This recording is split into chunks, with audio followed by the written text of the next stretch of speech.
पूरे मुल्क में ईद उल फित्र की धूम है। लोग एक दूसरे को मुबारकबाद दे रहे हैं और ऐसे में सियासी लीडरान की तरफ से भी लोगों को मुबारकबाद देने का सिलसिला जारी है। ऑल इंडिया मजलिस इत्तेहादुल मुस्लिमीन के सदर असदुद्दीन ओवैसी ने लोगों को ईद की मुबारकबाद दी और इजहार ख्याल किया।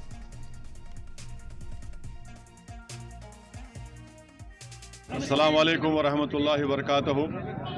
मैं अपनी जानिब से, मेरी जमात की जानिब से और ख़ास तौर से अहलियान हैदराबाद की जानिब से आप तमाम को ईद उल फितर की मुबारकबाद देता हूँ और मेरी अल्लाह से दुआ है कि अल्लाह हम तमाम की रोज़ों को कबूल करे।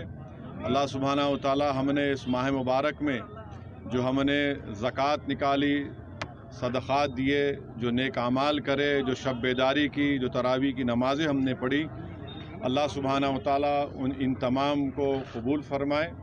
और मैं उम्मीद करता हूँ, अल्लाह से मैं दुआगो हूँ कि जिस तरह इस रमज़ान के माह मुबारक में हमको सब्र की ट्रेनिंग दी गई, हमको रहम सिखाया गया, हम आने वाले 11 महीनों में हम अल्लाह से दुआ करते हैं कि अल्लाह सुब्हानहू व तआला हमको इन तमाम चीज़ों पर अमल करने की तौफ़ीक़ अता फ़रमाए।